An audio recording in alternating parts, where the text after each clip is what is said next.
Esta es una producción de Grupo Fórmula. Bueno, pues el día de ayer, la ministra de la Suprema Corte, Yasmín Esquivel, es acusada de plagiar su tesis de licenciatura en 1987. Ella es candidata a presidir la Suprema Corte de Justicia y ella asegura que es falso. Obvio, esto es un escándalo. El tema legal no, sería lo que nos pudiera pues, dar un panorama diferente. Eduardo Sodi, ¿cómo lo ves? Sí, bueno, a ver, el tema en principio es de escándalo, no hay duda.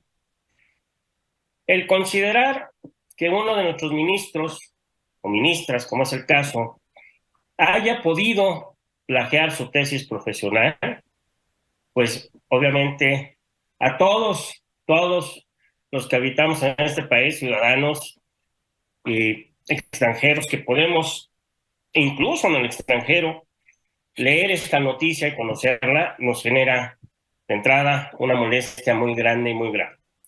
Esa molestia ha hecho que en las redes pues se hagan muchas especulaciones respecto de la situación de la ministra en la Suprema Corte de Justicia. ¿Cuáles son estas?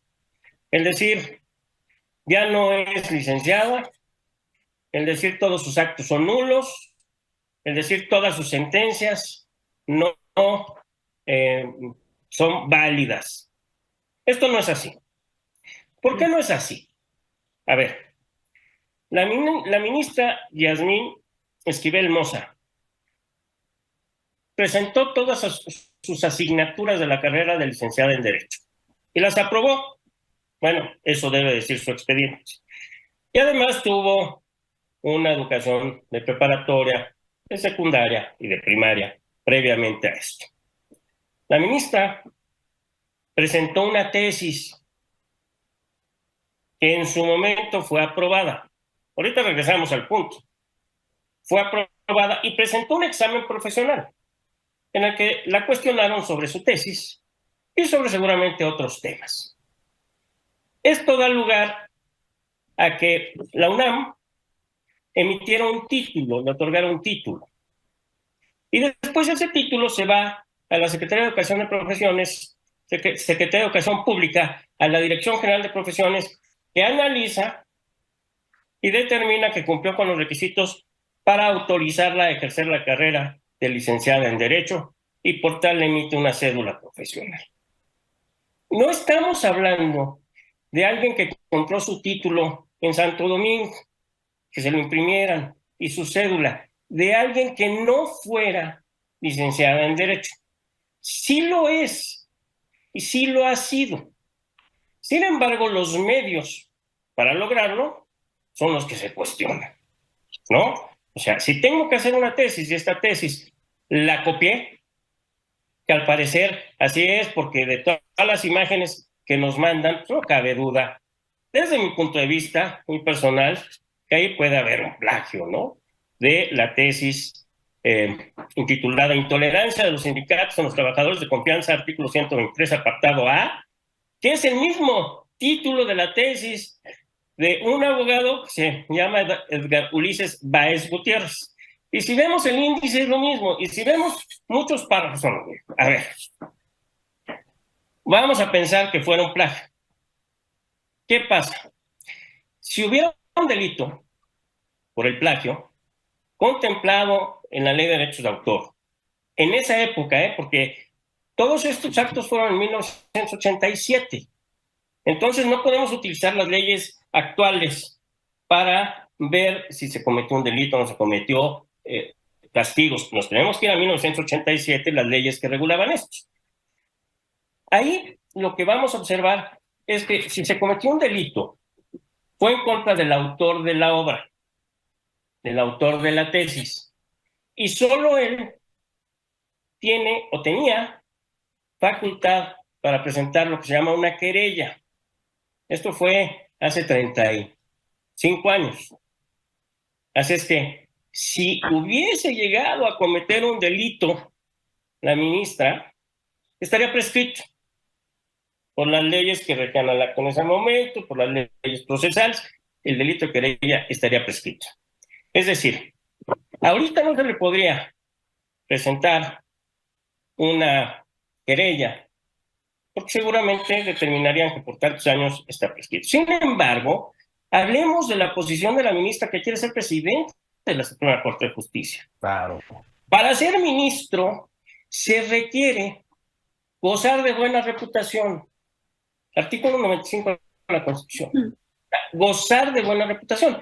Y claro, nos dice la Constitución, la propia Constitución, que esto implicaría que no haya sido condenado a un delito que mereciera una prisión de más de un año.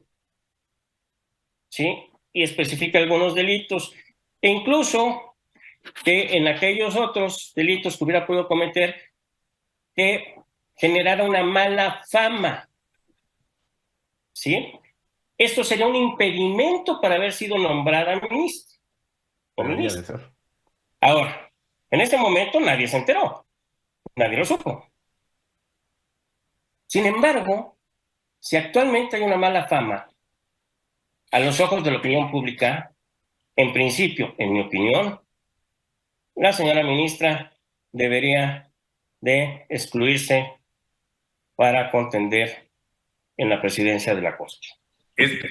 Es decir, no es un moral, diríamos. A ver, Guillermo.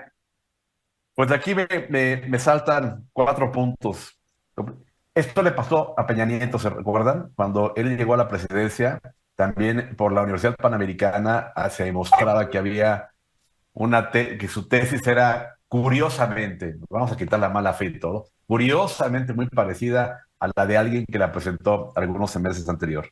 Ese es el número 1. Número 2, yo creo que lo más importante es el descrédito que ella debe de tener ante sus colegas, los que eventualmente deberían de votar por ella o consideran votar por ella. Y ya en un tono un poco más lúdico, pues la de ella es más completa porque ella habla de los sindicatos y al que se la copió habla del sindicato. O sea, ella hizo un esfuerzo, Eduardo Sodi, no la demerites. No, pero primero tiempo, primero en derecho, ¿no? Exacto. Y al final yo creo que como con Peña Nieto no va a pasar nada, hombre. Esto es una raya más al tigre. Ahí lo dejo. A ver, Georgina. Perdón.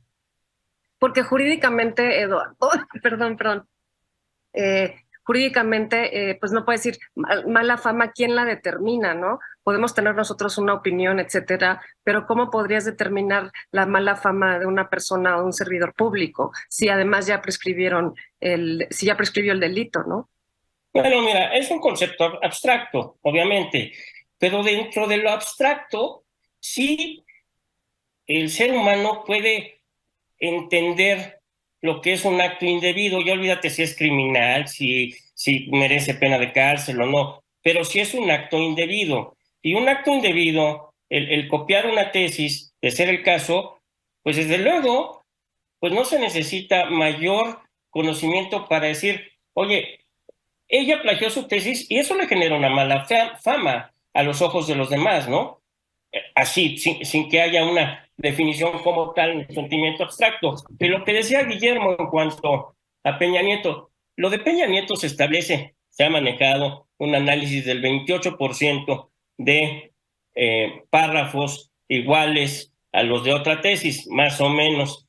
Y ahí lo que se le ha indicado, que no lo salva, ni lo estoy de ninguna forma tratando de ayudar, que le faltó indicar, señalar que esos párrafos venían de otro documento, ¿no? De otra información, de otro libro, otra tesis, etcétera. Eso es la defensa de este señor. Pero aquí, híjole, el índice es idéntico, párrafos completamente idénticos. En fin. O sea, tú no crees en las coincidencias, Eduardo, no crees en las coincidencias, tú. Bueno, sí. Lo hicieron juntos.